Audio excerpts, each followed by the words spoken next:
A stand mixer can make baking at home pretty simple. All you have to do is dump in the ingredients and let the stand mixer do the hard part.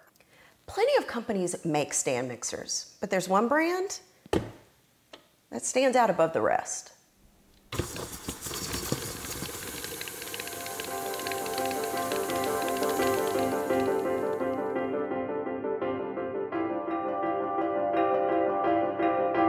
So stand mixers, brought not only a lot of power to mixing at home, but also the design changed. If you think about the shape of a KitchenAid paddle attachment, it's like a thumb width kind of broad, flat beater, and the design of it allows for a creaming motion, which is when butter and sugar are smeared in a flat plane and then folded over each other. And when you look at doing something by hand, or with a hand mixer, and that's just cutting the butter. It's not folding it over, it's just slicing it very rapidly. And so being able to have a machine that incorporates so much air into baked goods, into doughs and batters, really changed the style of baked goods that were available in America. The first version of the stand mixer arrived in 1919 from the Hobart Manufacturing Company, which would eventually become the brand KitchenAid.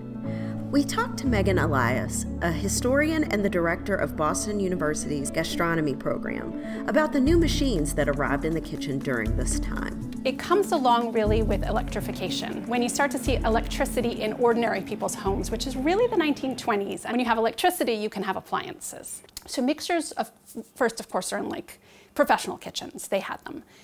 The smaller version that comes into the home kitchen, they're really an object of the post-war period. So 1920s, people are still going out for their entertainment, but it's in the 50s with suburbanization that families started really inviting other folks over and having parties in the household. As people hosted more gatherings in their home, KitchenAid wanted to give them a product that was worth showing off, something that was less industrial and felt more like it belonged in the kitchen. How do you make appliances more approachable? The answer across the industry was to add color.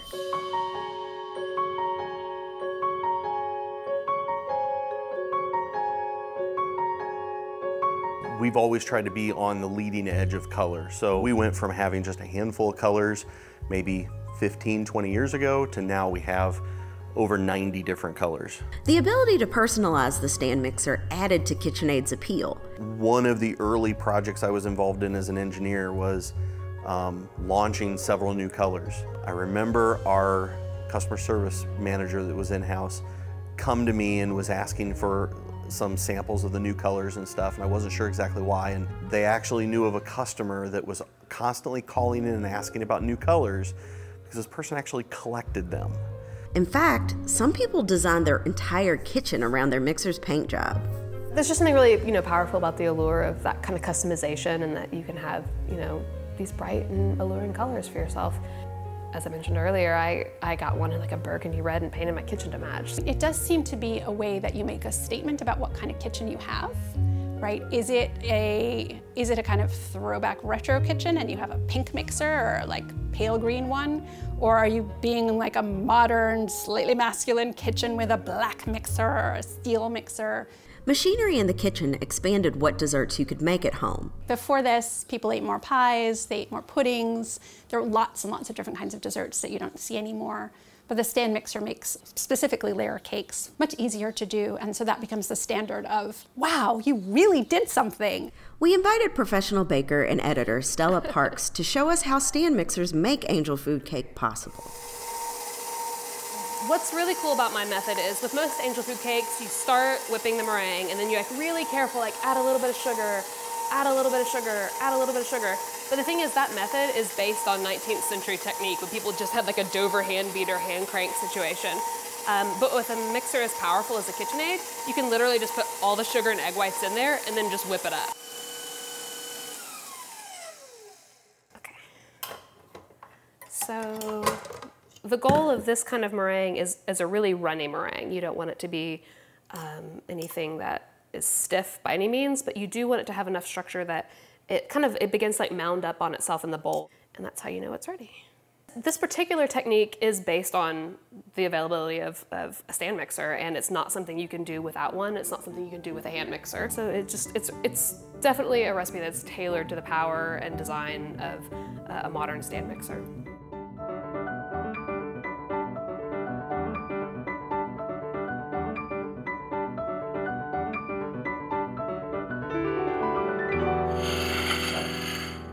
Our business is all about building kind of a passion around cooking, and part of that comes from the memories of using our product with, you know, our mothers and our grandmothers or our dads in the kitchen, and the fact that the design has been consistent since the early 60s.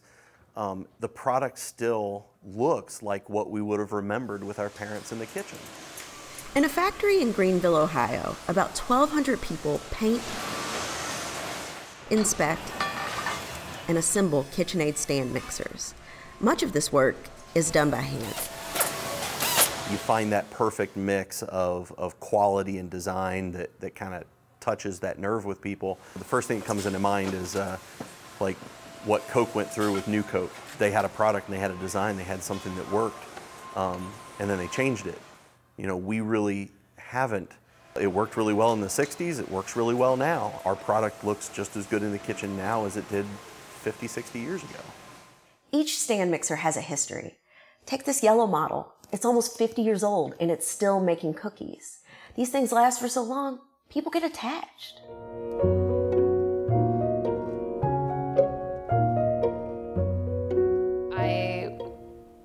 Had this beloved, you know, KitchenAid mixer that was like the family mixer growing up that I learned to bake on, and I was coming over to like visit my parents, and I was like driving to their house, and it was like a rainy day, and I pulled into their driveway, and I saw my precious baby sitting on the curb by the side of the road, just rained on. I'm just like, what is it doing? No. And so like I jump out of the car and like haul it in, and you know, like I'm all like wet and dirty because like dirt splashed up on it. I'm like, what are you guys doing? You can't believe it was like, I don't know, it was like seeing your dog get put down or something. It was like this precious memory of my childhood just out by the curb.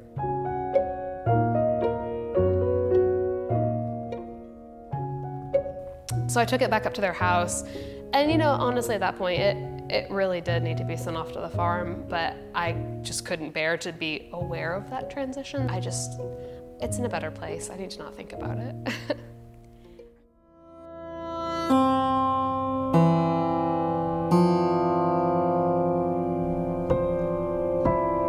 It's just very important that people never have a bad or negative memory of the product about it not working or about it not doing its job, because then they're not going to have that desire or passion to own one. And most of our customers are passionate about what they do in the kitchen, and they really want that product. But it's important that they always have good, you know, memories and solid memories of it working when they were a kid and when they were growing up.